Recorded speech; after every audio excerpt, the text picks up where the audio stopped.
Bonjour à tous et merci également de m'avoir invité et merci au nom aussi de mes collègues de la Bibliothèque centrale qui sont surtout meneurs du projet CNUM et qui apprécient beaucoup cette intervention pendant la journée MUST. Je vais vous présenter cette bibliothèque numérique en histoire des techniques. Auparavant, je vais vous faire une petite présentation du contexte dans lequel elle est née, puisqu'elle est née au sein du Conservatoire national des arts et métiers. Donc on va revenir très rapidement sur l'histoire du Conservatoire et ses missions, le musée qui a une mission très importante au sein du Conservatoire, et bien sûr la bibliothèque centrale qui est à l'initiative du projet. Et enfin, après, je vais détailler tout ce qui est le contenu du Conservatoire numérique des arts et métiers, puisque le CNUM, c'est le Conservatoire numérique des arts et métiers. Alors, le conservatoire est né au lendemain de la Révolution française sur l'initiative d'un abbé jureur qui était l'abbé Grégoire et qui voulait proposer un endroit où on puisse perfectionner l'industrie française au moyen de la création d'un conservatoire des arts et métiers. Donc le conservatoire des arts et métiers avait pour particularité de transmettre un savoir-faire par la démonstration des machines et des objets. Cet établissement s'installe donc et prend une mission beaucoup plus importante dès 1819, puisqu'il s'ouvre à l'enseignement public et gratuit pour l'application des sciences et aux arts industriels. Aujourd'hui, c'est un établissement national à caractère scientifique, culturel et professionnel. Comme vous le voyez, c'est un grand établissement sous la tutelle du ministère de l'Enseignement et de la Recherche. Et il a 3 missions qui sont donc la formation toujours tout au long de la vie, la recherche technologique et l'innovation, et enfin la diffusion de la culture scientifique et technique. Le musée possède la plus ancienne collection industrielle et technologique au monde. Il est donc né, le début de sa collection, c'est la collection de Jacques Vaucanson, des métiers et outils, le cabinet des machines de l'Académie des sciences, et les collections de l'hôtel de l'Aiguillon. C'était vraiment le fondement de la collection du musée. Ensuite, dès 1802, donc en parallèle de l'ouverture du conservatoire au public, les galeries d'exposition, on ne parlait pas de musée à l'époque, les galeries d'exposition s'ouvrent au public, elles s'organisent déjà avec des salles thématiques pour montrer l'enseignement par la démonstration. Et tout le long du 19e siècle, et ça c'est très important justement par rapport au CNUM, c'est que le conservatoire va être impliqué dans l'organisation des expositions des produits de l'industrie et ensuite des expositions universelles. Donc il y a tout un réseau de collaboration qui va permettre d'enrichir les collections du musée et d'actualiser au fil des années les collections pour qu'elles calent vraiment à l'enseignement technique de l'époque. Au XXe siècle, le musée va s'endormir un petit peu en plus, il y a les 2 guerres. Donc la fréquentation va baisser. Il va s'éloigner un petit peu des chaires d'enseignement pour devenir un musée d'histoire des techniques. Et il va bénéficier d'une rénovation au moment des grands travaux de François Mitterrand. Il va bénéficier d'argent qui vont permettre sa rénovation, sa réorganisation au niveau de la muséographie et l'organisation de réserves qui sont construites à cette occasion et qui vont permettre de refaire une nouvelle présentation des collections beaucoup plus allégée, puisque les collections, c'est 80 000 objets, mais on n'en voit plus aujourd'hui que 3 500 sur le parcours. La bibliothèque centrale, en parallèle, bien sûr, elle s'est constituée au même moment que les objets qui sont arrivés à ce qu'on appelle aujourd'hui le musée. La bibliothèque s'est constituée sur les saisies révolutionnaires, toujours par l'abbé Grégoire, autour des préoccupations scientifiques de l'époque, à l'empreinte des apports des Lumières et de l'encyclopédie. Donc le cœur de cette collection ancienne, c'est 8000 volumes. Ensuite, elle va s'enrichir tout au long du 19e, vraiment en parallèle des collections du musée, avec les acquisitions au rythme des créations des chaires d'enseignement du conservatoire. Il y a à peu près un fonds de 20 000 ouvrages et périodiques sur le 19e siècle. Enfin, aujourd'hui, la bibliothèque centrale est davantage proche de l'enseignement qui a lieu aujourd'hui au conservatoire, proche des domaines d'enseignement, avec des mémoires d'ingénieurs qu'elle centralise, et à peu près 180 000 titres dans le domaine de l'enseignement. La bibliothèque, donc la bibliothèque du CNUM, que je vais vous présenter tout à l'heure d'une façon plus vivante qu'à travers un PowerPoint, avait donc cette mission d'être un outil de vulgarisation scientifique et en même temps diffuser des sources patrimoniales qui sont conservées à la fois à la bibliothèque, mais également au centre de documentation du musée, là où je travaille, pour un public de chercheurs, les chercheurs également du musée, qui ont beaucoup recours à cette bibliothèque, et également le grand public, donc outil de vulgarisation scientifique qui remplit les missions du conservatoire. C'est une façon aussi de conserver des collections rares et précieuses, puisqu'il y a également des manuscrits qui commencent à être numérisés. Et ça permet de mettre en ligne, alors là je vais vous en parler, nous on fonctionne encore à l'ancienne, on fonctionne en mode image, donc on donne un accès assez développé au niveau des notices bibliographiques. Je vais vous montrer ça. Cette bibliothèque est née, le projet est né en 1998 en associant 3 services qui étaient l'ancien centre d'histoire des techniques qui n'existe plus aujourd'hui, une équipe de recherche informatique qui s'appelle le CEDRIC et la bibliothèque centrale. Ces 3 entités ont fonctionné ensemble pour créer ce projet commun qui a pu voir le jour en 2000 et donc elle a été mise en ligne un petit peu après Gallica, mais c'était la première bibliothèque numérique de l'enseignement supérieur. Aujourd'hui, donc, il y a des partenariats qui existent avec la Bibliothèque nationale de France depuis 2005. Par exemple, justement, pour la numérisation des expositions universelles, donc sujet très intéressant pour le conservatoire. Donc, on avait beaucoup de documents à numériser. C'était vraiment l'objet d'une convention avec la BNF.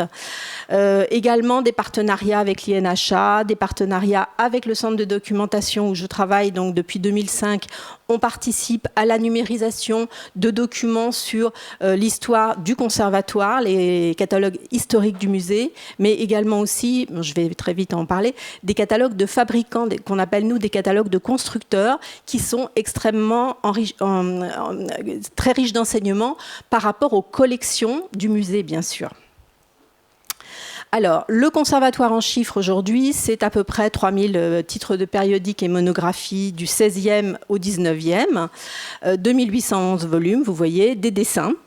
Un peu plus d'1 million de pages qui sont mises en ligne, donc ça reste une bibliothèque de niche quand même. C'est pas une grosse bibliothèque, mais quand même importante en histoire des techniques. Et 2761 unités téléchargeables qui sont donc téléchargeables un petit peu moins que le nombre de titres, puisque je vous en parlerai tout à l'heure, certains titres sont encore sous droit d'auteur et ne sont consultables que dans l'enceinte du conservatoire. Nous avons fait le choix de présenter, je vais vous montrer sur la page d'accueil du CNUM, une entrée par corpus.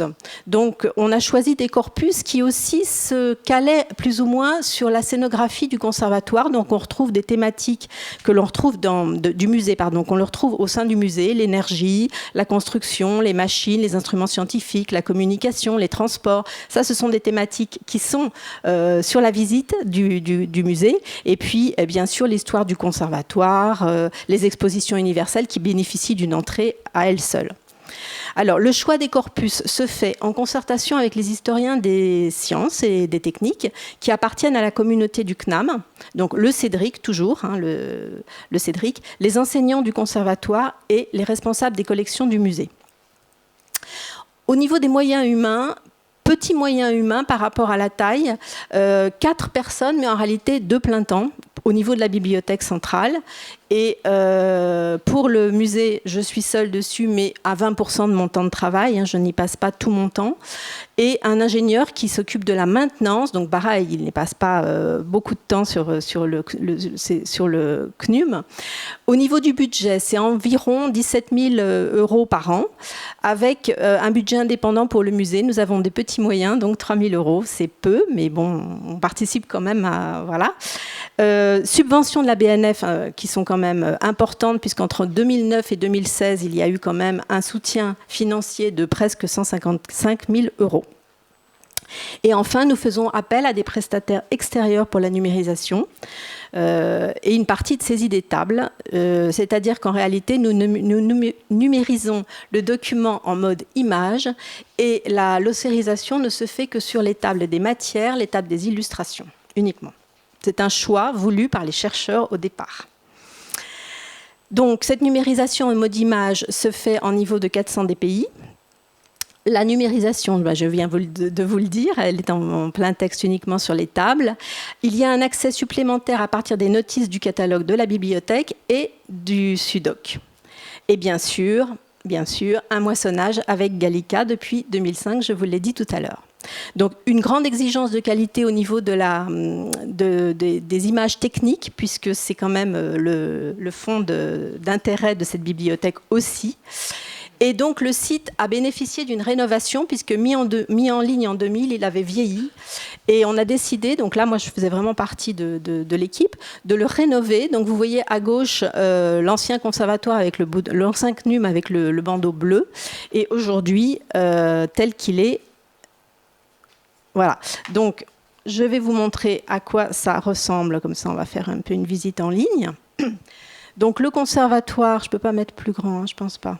Le conservatoire propose, je vous fais une visite assez rapide. Vous avez un accès au catalogue général. Le catalogue général reprend l'ensemble de la collection, toute typologie confondue.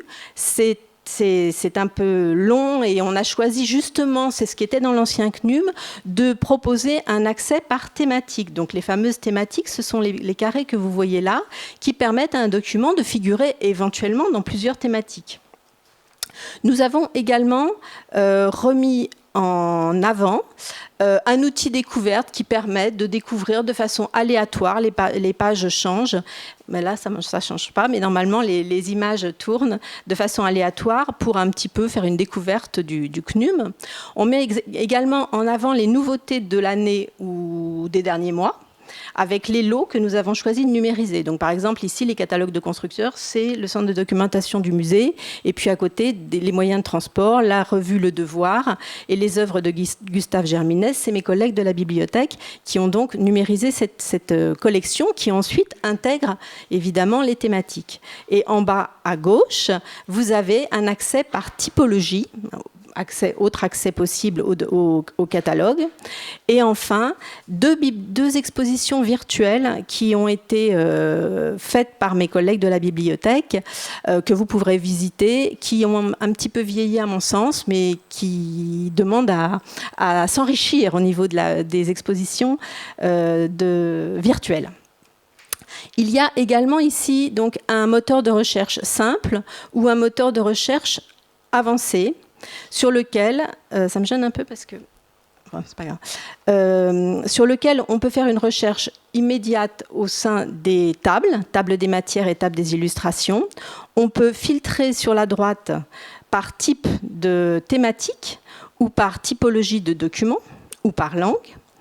Et à la demande des chercheurs du musée, on peut ou non faire un affichage hiérarchisé des réponses. C'est-à-dire que là, je vais vous donner un exemple avec éclairage théâtre. Voilà. Donc là, on a une possibilité. On a une possibilité. Ça, c'est un affichage hiérarchisé avec hiérarchie. Moi, je n'aime pas, mais c'est ce que préfèrent mes collègues chercheurs. Donc, on déplie, en fait, pour une revue, puisque là, c'est la revue La Lumière électrique, on déplie les réponses et on ouvre à chaque fois les lignes qui sont repérées dans les tables des matières avec ce terme. Autre possibilité d'affichage, et après, je vais aller plus loin dans la présentation. Donc, je décoche. Voilà. Et là, on a ce fameux affichage déplié qui est beaucoup plus pratique en fonction des recherches que l'on doit faire. Alors, je vais partir d'un document qui soit de préférence pas un... Je vais me remettre sur la page d'accueil pour aller un petit peu plus vite quand même, parce que je ne veux pas dépasser le temps qui m'est accordé. On va rentrer dans une thématique. Et je vais vous montrer comment se présente cette page. Donc, nous avons tous toujours décidé de faire une introduction descriptive de la thématique. Et ensuite, on va ouvrir une notice. Donc là, voilà un affichage de notice tel qu'on l'a souhaité, avec possibilité... Alors, c'est du... Comment dire, c'est un traitement maison. Néanmoins, on répond quand même. Excusez-moi, je suis fatiguée. Le sujet, c'est du rameau, bien sûr, mais on a choisi de faire un affichage assez agréable à lire pour tous les publics, donc avec une possibilité d'affichage des tables abrégées. Donc vous voyez qu'ici, vous avez des petites lignes de couleur qui vous permettent de voir la composition d'une table. Et si j'affiche une table intégrale, on a donc le découpage avec en gras les têtes de chapitre. Pareil pour les tables des illustrations, vous avez toutes ces tables qui sont donc cliquables.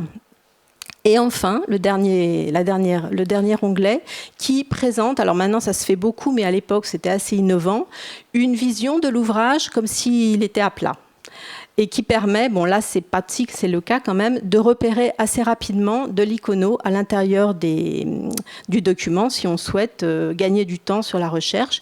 Et enfin, un onglet export. Alors, ce que j'ai oublié de vous montrer tout à l'heure, je vais revenir juste sur la liste des constructions. Donc, la thématique, vous voyez qu'ici, on a amélioré aussi l'affichage au niveau des tris. On peut faire des tris par auteur, on peut faire des tris par titre, on peut faire des titres par date, par lieu d'édition, etc. Et à droite, on a un affichage de la vignette, ici, de la première vignette de l'ouvrage. Donc on peut aussi rentrer directement dans l'ouvrage en passant par là. Ce que je voudrais vous montrer, c'est qu'on a amélioré aussi l'informaticien qui vraiment travaille au CNUM, puisqu'il fait partie des 2 personnes à temps plein. Il améliore en permanence le moteur de recherche et la lisibilité.